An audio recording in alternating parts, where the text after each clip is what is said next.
ನಮಸ್ಕಾರ ಸ್ನೇಹಿತರೆ, ನಮ್ಮ ಮೈಥಾಲಜಿ ಮೀಟ್ಸ್ ಮೀ ಚಾನೆಲ್ಗೆ ನಿಮಗೆಲ್ಲರಿಗೂ ಸ್ವಾಗತ. ಈಗ ನಾವು ತಿಳಿದುಕೊಳ್ಳಲಿರುವ ವಿಷಯ ಅಹಿಂಸೆ, ಸತ್ಯ, ತ್ಯಾಗ ಮತ್ತು ಆತ್ಮಜ್ಞಾನಕ್ಕೆ ಜೀವಂತ ಉದಾಹರಣೆಯಾದ ಮಹಾವೀರವರ ಜೀವನ ಮತ್ತು ಮಹತ್ವದ ಬಗ್ಗೆ ಅರಿಯೋಣ. ಮಹಾವೀರ್ ಜಯಂತಿ ಎಂದರೇನು? ಮಹಾವೀರ್ ಜಯಂತಿಯ ಆಚರಣೆ.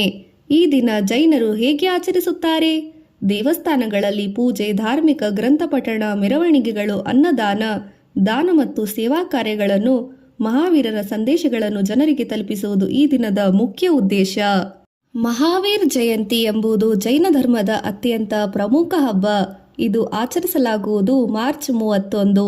ಅವರ ಜನ್ಮದಿನದ ಅಂಗವಾಗಿ ಈ ಹಬ್ಬವನ್ನು ಭಾರತದಲ್ಲಷ್ಟೇ ಅಲ್ಲದೆ ಅನೇಕ ಜಗತ್ತಿನಲ್ಲಿ ದೇಶಗಳಲ್ಲಿ ಇರುವ ಜೈನ ಸಮುದಾಯಗಳು ಭಕ್ತಿಯಿಂದ ಆಚರಿಸುತ್ತಾರೆ. ಸಾಮಾನ್ಯವಾಗಿ ಇದು ಚೈತ್ರ ಮಾಸದ ಶುಕ್ಲ ಪಕ್ಷದ ತ್ರಯೋದಶಿ ದಿನ ಬರುತ್ತದೆ. ಮಹಾವೀರರ ಜನನ ಮತ್ತು ಬಾಲ್ಯ. ಮಹಾವೀರವರು ಕ್ರಿಸ್ತಕ ಪೂರ್ವ 5099ರಲ್ಲಿ ಜನಿಸಿದರು ಎಂದು ಹೇಳಲಾಗುತ್ತದೆ. ಜನ್ಮಸ್ಥಳ ಕುಂಡ ಗ್ರಾಮ, ಇಂದಿನ ಬಿಹಾರದ ರಾಜ್ಯದ ಭಾಗ. ಅವರ ತಂದೆ ಸಿದ್ಧಾರ್ಥ ರಾಜ, ತಾಯಿ ತ್ರಿಶಲಾದೇವಿ ಅವರು ಗರ್ಭಾವಸ್ಥೆಯಲ್ಲಿ 14 ಶುಭ ಸ್ವಪ್ನಗಳನ್ನು ಕಂಡರು ಎಂದು ಜೈನ ಗ್ರಂಥಗಳಲ್ಲಿ ಉಲ್ಲೇಖ ಇದೆ. ಇದು ಮಹಾನ್ ಆತ್ಮ ಜನ್ಮ ಪಡೆಯುತ್ತದೆ ಎಂಬ ಸೂಚನೆ. ಮಹಾವೀರರ ಬಾಲ್ಯದಲ್ಲಿ ಅವರು ಧೈರ್ಯ, ಶಾಂತಿ ಮತ್ತು ತ್ಯಾಗದ ಗುಣವನ್ನು ತೋರಿಸುತ್ತದೆ. ತ್ಯಾಗ ಮತ್ತು ಸನ್ಯಾಸ ಜೀವನ. 30 ವರ್ಷದ ವಯಸ್ಸಿನಲ್ಲಿ ಮಹಾವೀರವರು ಎಲ್ಲ ಐಶ್ವರ್ಯವನ್ನು ತ್ಯಜಿಸಿ ಸನ್ಯಾಸವನ್ನು ಸ್ವೀಕರಿಸಿದರು. ಅವರು 12 ವರ್ಷಗಳ ಕಾಲ ಕಠಿಣ ತಪಸ್ಸು ಮಾಡಿದರು. ಬಿಸಿಲು, ಮಳೆ, ಹಸಿವು, ತೀವ್ರ ನೋವು ಎಲ್ಲವನ್ನೂ ಸಹಿಸಿದರು. ಅದು ಅವರ ಆತ್ಮಶುದ್ಧಿಗಾಗಿ ಮಾಡಿದ ಮಹಾಪ್ರಯತ್ನವಾಗಿತ್ತು. ಕೇವಲ ಜ್ಞಾನ, ಎನ್ಲೈಟ್ಮೆಂಟ್. 12 ವರ್ಷಗಳ ಕಾಲ ತಪಸ್ಸಿನ ನಂತರ ಮಹಾವೀರವರಿಗೆ ಕೇವಲ ಜ್ಞಾನ, ಸಂಪೂರ್ಣ ಜ್ಞಾನ ದೊರೆಯಿತು. ಈ ಕ್ಷಣದಿಂದ ಅವರು ತೀರ್ಥಂಕರ ಎಂದು ಕರೆಯಲ್ಪಟ್ಟರು. ಅವರು ಜನರಿಗೆ ಜೀವನದ ಸತ್ಯವನ್ನು ತಿಳಿಸಲು ಕೆಲಸವನ್ನು ಆರಂಭಿಸಿದರು. ಮಹಾವೀರರ ಉಪದೇಶಗಳು. ಮಹಾವೀರರು ಹೇಳಿದ ಪ್ರಮುಖ ತತ್ವಗಳು: ಅಹಿಂಸೆ, ಯಾವುದೇ ಜೀವಿಗೆ ಹಾನಿ ಮಾಡಬಾರದು, ಇದು ಅವರ ಅತ್ಯಂತ ಮುಖ್ಯ ಸಂದೇಶ. ಸತ್ಯ, ನಮ್ಮ ಮಾತುಗಳು ಸದಾ ಸತ್ಯವಾಗಿರಬೇಕು.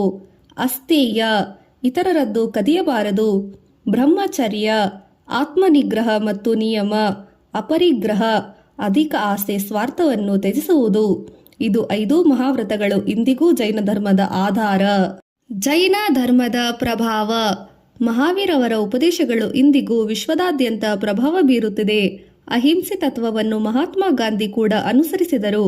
ಅವರು ಹೇಳಿದ ಜೀವನ ಮೌಲ್ಯಗಳು, ಸರಳ ಜೀವನ, ಉನ್ನತ ಚಿಂತನೆ ಇಂದಿಗೂ ಪ್ರಸ್ತುತ ಜೀವಂತದಲ್ಲಿದೆ. ನಮ್ಮ ಜೀವನಕ್ಕೆ ಪಾಠ. ನಾವು ಎಲ್ಲರೂ ಮಹಾವೀರವರ ಜೀವನದಿಂದ ಕಲಿಯಬೇಕಾದದ್ದು ಕೋಪವನ್ನು ನಿಯಂತ್ರಿಸುವುದು, ಯಾರಿಗೂ ನೋವು ಕೊಡಬಾರದು, ಸರಳ ಜೀವನದಲ್ಲಿ ನಡೆಯುವುದು, ಸತ್ಯವನ್ನು ಯಾವಾಗಲೂ ಪಾಲಿಸುವುದು.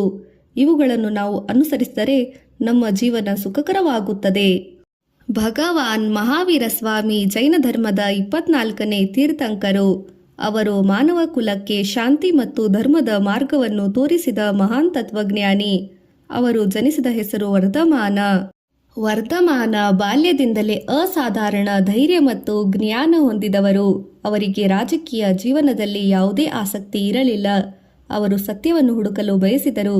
ಸುಖ ಸಂಪತ್ತನ್ನು ತ್ಯಜಿಸಿ ಜೀವನದ ನಿಜವಾದ ಅರ್ಥವನ್ನು ತಿಳಿಯಲು ಹೊರಟರು. 30ನೇ ವಯಸ್ಸಿನಲ್ಲಿ ಅವರು ಎಲ್ಲಾ ವೈಭವವನ್ನು ತ್ಯಜಿಸಿ ಸನ್ಯಾಸ ಜೀವನವನ್ನು ಸ್ವೀಕರಿಸಿದರು.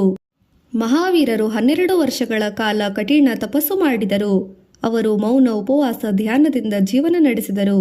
ಅವರು ಅನುಭವಿಸಿದ ಕಷ್ಟಗಳು ತುಂಬಾ ಕಠಿಣವಾಗಿದ್ದರೂ ಅವರು ಯಾವಾಗಲೂ ಅಹಿಂಸೆ ಮತ್ತು ಸಹನೆಯನ್ನು ಕಳೆದುಕೊಂಡಿಲ್ಲ. ಕೊನೆಗೆ ಅವರಿಗೆ ಕೇವಲ ಜ್ಞಾನ ದೊರೆಯಿತು, ಅಂದರೆ ಸಂಪೂರ್ಣ ಜ್ಞಾನ, ಸತ್ಯದ ಅರಿವು. ಆ ಕ್ಷಣದಿಂದ ಅವರು ಮಹಾವೀರ ಎಂದೇ ಪ್ರಸಿದ್ಧರಾದರು.